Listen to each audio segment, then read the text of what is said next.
Halo guys, balik lagi di Drama Friday. Buat kalian yang suka dengan kisah thriller, crime, konten ini cocok buat kamu. Ditambah lagi, ini cerita berdasarkan kisah nyata dan bukan fiksi atau karangan ya. Hari ini kita ngebahas tentang Angulimala, seorang pembunuh berdarah dingin di zaman Buddha yang kemudian berubah menjadi seorang murid Buddha yang taat. Hah? Kok bisa? Yuk kita kupas habis kisahnya. Kali ini, di bawah naungan kerajaan Raja Pasenadi dari Kosala, hiduplah seorang kepala pendeta yang dihormati, yang memiliki seorang putra bernama Ahimsaka.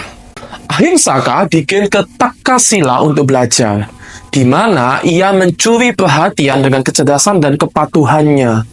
Namun, iri hati rekan-rekannya membuatnya difitnah atas hubungan gelap dengan istri gurunya. Sang guru terpengaruh oleh desakan, mengusir Ahimsaka dengan syarat mengerikan, membunuh 1.000 orang untuk mendapatkan kembali kepercayaan. Dengan hati yang berat, Ahimsaka menerima tugas itu. Ini adalah awal dari perjalanan gelap Ahimsaka, yang kemudian dikenal sebagai Angulimala, pembunuh 1.000 jari.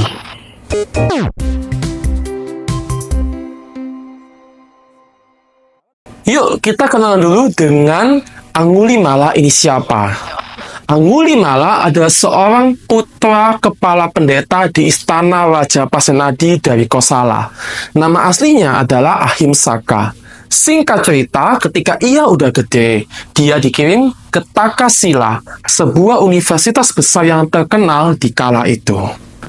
Karena anak yang cerdas bukan main, teman-temannya ngiri dong ya. Kok lu bisa sih? Bisa ini, bisa itu. Nah, kemudian yang pada nggak suka sama Angulimala ini kemudian menyusun rencana jahat supaya si Angulimala ini kena hukuman berat dari gurunya. Angulimala pada intinya kena gosip ya teman-teman. Ada yang nggak seneng sama dia, iri, nggak suka, kemudian nyebarin hoax. Jadi urusan nyebarin hoax ini itu nggak cuman ada di zaman sekarang, tapi sudah ada sejak dahulu kala, sejak zaman Buddha. Disebarkanlah desas-desus jahat bahwa Angulimala menjalin hubungan gelap dengan istri gurunya. Nggak kurang apa coba hoaxnya. Gurunya pada mulanya nggak percaya tuh dengan kesimpulan tersebut. Namun karena berita itu berulang-ulang dihembuskan, maka lama-kelamaan gurunya percaya bahwa Angulimala telah melakukan hal yang kurang ajar. Akhirnya gurunya tersebut murka dengan bersiasat Angulimala harus membunuh 1.000 manusia jika ia menginginkan ilmu yang tiada banding dari gurunya. Angulimala yang mendengarkan titah gurunya tersebut langsung kaget. Apa? Membunuh 1.000 orang? Namun karena keyakinan pada gurunya yang amat tinggi, ia dengan berat hati mau nggak mau harus ngebunuh. Tapi kalau 1.000 mah bukan membunuh, ngebantai itu namanya. Ahimsaka yang kini dikenal sebagai Angulimala menjalankan tugasnya dengan kejam dan tanpa ampun. Setiap kali ia membunuh, ia tidak pernah lalai menghitung, merangkai setiap jari korban dengan hati yang dingin dan tanpa belas kasihan. Talung jari yang terus bertambah di lehernya menjadi tanda kebiadaban dan keganasannya. Seiring waktu, reputasinya sebagai pembunuh kejam menyebar luas, membuatnya menjadi pengacau di daerah tersebut dan menimbulkan ketakutan di kalangan penduduk. Ketika kabar tentang kekejaman Angulimala mencapai telinga Raja Pasenadi, sang raja segera mengambil tindakan. Dia memerintahkan pasukannya untuk menangkap Angulimala dan membawanya ke pengadilan untuk dihukum sesuai dengan kejahatannya. Namun, dalam perjalanan menuju hutan tempat Angulimala bersembunyi, sebuah peristiwa tak terduga terjadi. Ibu Angulimala mendengar rencana raja untuk menangkap anaknya. Karena kasih ibu yang tak terbatas, Ibunda Angulimala memutuskan untuk melakukan segala yang dia bisa untuk menyelamatkan putranya dari nasib yang mengerikan itu. Tanpa ragu, dia memasuki hutan yang berbahaya, tempat Angulimala bersembunyi, berusaha mencari dan melindungi anaknya dengan segala cara. Sementara itu, Di dalam hutan yang lebat, Angulimala melanjutkan misinya dengan nafsu membunuh yang tidak terpuaskan. Kalung jari di lehernya semakin penuh, hampir mencapai angka 1000. Dia merasa akan semakin dekat dengan tujuan gelapnya, namun juga semakin jauh dari cahaya dan belas kasihan. Ketika hari yang menentukan tiba, Angulimala merasa seperti dia berada di ambang kesempurnaan kejahatannya.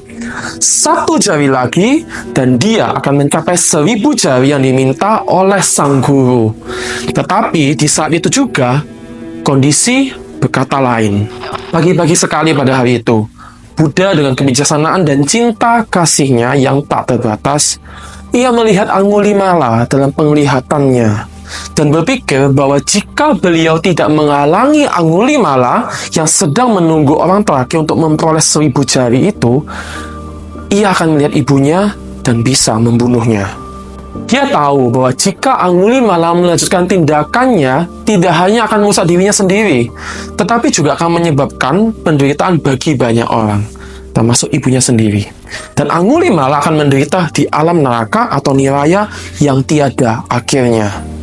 Dengan perasaan cinta kasih, Buddha menuju hutan di mana Angulimala berada. Angulimala yang setelah lama tidak tidur siang dan malam, sangat letih dan lelah. Pada saat yang sama, dia sangat cemas untuk membunuh orang terakhir agar jumlah 1000 jari itu terpenuhi dan menyempurnakan tugasnya. Dia memutuskan untuk membunuh orang pertama yang dijumpainya. Ketika sedang menunggu, tiba-tiba dia melihat Buddha dan ia mengejarnya dengan pedang terhunus. Tetapi Buddha tidak dapat dikejar, sehingga dirinya sangat lelah. Sambil memperhatikan Buddha, dia menangis. "Oh biku, berhenti, berhenti." Dan Buddha menjawab, "Aku telah berhenti, kamulah yang belum berhenti." Angulimala tidak mengerti arti kata-kata Buddha, sehingga dia bertanya, "Oh biku, mengapa engkau berkata bahwa engkau telah berhenti dan saya belum berhenti?" Kemudian Buddha berkata kepadanya, "Aku berkata bahwa aku telah berhenti karena aku telah berhenti menyiksa semua makhluk, dan karena aku telah mengembangkan diriku dalam cinta kasih yang universal, kesabaran, dan pengetahuan tanpa celah. Tetapi kamu belum berhenti membunuh atau menyiksa makhluk lain, dan kamu belum mengembangkan dirimu dalam cinta kasih yang universal dan kesabaran. Karena itulah kamulah yang belum berhenti." Begitu mendengar kata-kata ini dari Buddha, Angulimala berpikir, ini adalah kata-kata orang yang bijaksana. Biku ini amat sangat bijaksana dan amat sangat berani. Dia pasti adalah pemimpin para biku. Dengan berpikir demikian, dia melemparkan senjatanya dan memohon kepada Buddha untuk diterima menjadi biku. Kemudian di tempat itu juga, Buddha menerimanya menjadi seorang biku. Ibu Angulimala mencari anaknya dalam hutan dengan menyebut-nyebut namanya, tetapi gagal menemukannya. Ia kemudian kembali ke rumah. Ketika raja dan para prajuritnya datang untuk menangkap Angulimala, mereka menemukannya di wihara Buddha. Mengetahui bahwa Angulimala telah menghentikan perbuatan jahatnya dan menjadi seorang biku, raja dan para prajuritnya kembali pulang. Selama tinggal di wihara, Angulimala dengan rajin dan tekun melatih meditasi. Dalam waktu yang singkat, dia mencapai tingkat kesucian arahat. Nah, pada suatu hari, ketika Angulimala sedang berjalan untuk menerima dana makanan, dia melewati suatu tempat di mana terjadi pertengkaran antara sekumpulan orang. Ketika mereka saling melemparkan batu, beberapa batu mengenai kepala Angulimala dan melukainya. Dia kemudian berjalan pulang menemui Buddha, dan Buddha berkata kepadanya, "Angulimala anakku, kamu telah melepaskan perbuatan jahat. Bersabarlah. Saat ini kamu sedang menerima akibat perbuatan-perbuatan jahat yang telah kamu lakukan. Perbuatan-perbuatan jahat itu bisa menyebabkan penderitaan yang tak terkira lamanya dalam alam neraka." Segera setelah itu, Angulimala meninggal dunia dengan tenang. dia telah merealisasi kebebasan akhir atau parinibbana. Para biku bertanya kepada Buddha, di manakah Angulimala akan bertumimbal lahir? Buddha menjawab, anakku telah merealisasi kebebasan akhir. Heran kan? Teman-teman juga heran kan? Sama, mereka yang berada di sana pun hampir tidak mempercayainya, sehingga mereka bertanya lagi kepada Buddha, apa mungkin seorang yang sudah begitu banyak membunuh manusia dapat mencapai parinibbana? Terhadap pertanyaan ini, Buddha menjawab, para biku, Angulimala telah banyak melakukan perbuatan jahat karena dia tidak memiliki teman-teman yang baik. Tetapi kemudian, dia menemukan teman-teman yang baik.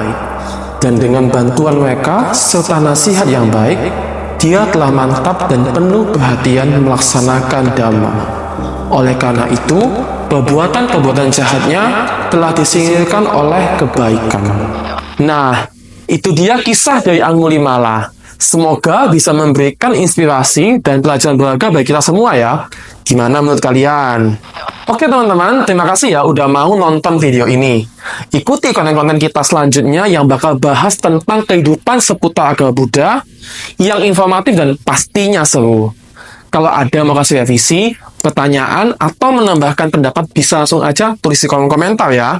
Kita akan diskusikan bareng-bareng ya guys. Jangan lupa buat like, share, komen, dan subscribe ya, biar kalian nggak ketinggalan update seputar agama Buddha. See ya!